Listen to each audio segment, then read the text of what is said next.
Hi everybody, I'm Gord Fessenden. I'm a league operator from Guelph, Ontario, Canada. And in this video we're going to try and introduce some and answer some questions about double hits.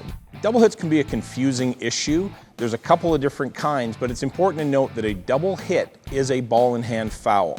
Okay? A couple of different kinds of double hits. There's what's called a follow-through double hit, where you're stroking a ball and you hit the cue ball twice. There's also one that would be off the rail, where typically you hit the cue ball twice after hitting a ball and the cue ball comes back and hits the tip. And we'll demonstrate both of them. So let's start on what is a double hit.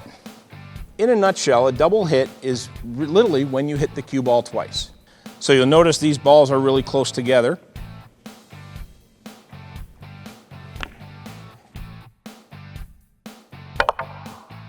And you could actually see that I hit the cue ball twice, and you could tell by the sound that there was a double click. That's a double hit.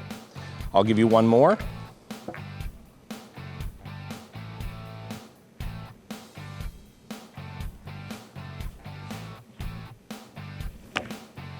That one was a little more obvious, but you can tell the cue ball typically rolls forward and you can hear the double click sound.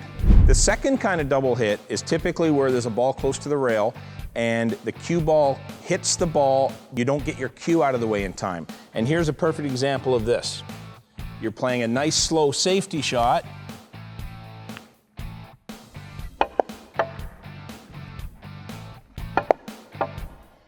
and the cue ball comes back and hits the cue. That again is a ball in hand foul.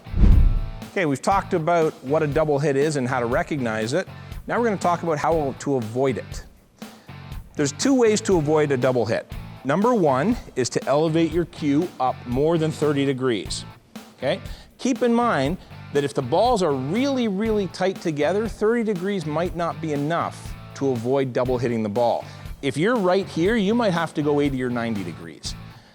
The other way to avoid a double hit is to not shoot through the center of the ball, such as if the 12 would be, instead of shooting this way, shoot this way, so you're only grazing a little bit of the 12. Okay, I'll demonstrate a couple. So this will be the straight in.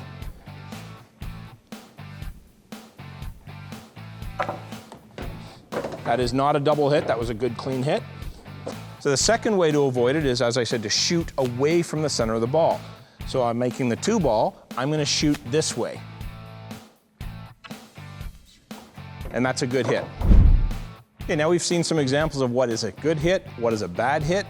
Now we're going to do a couple of examples and let you guys pretend you're the referee. So I'm going to take a shot at the 14, and you guys decide if it's going to be a double hit or a good hit.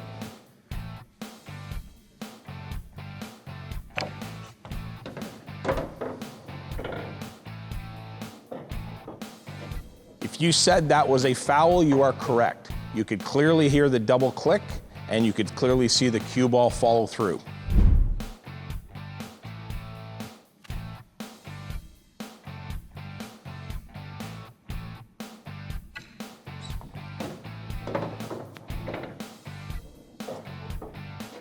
If you said that was a good hit, you are correct. There was no double contact on the cue ball, and you shot well off to the center of the ball. And we'll do one final one. Make this one a little bit more tricky.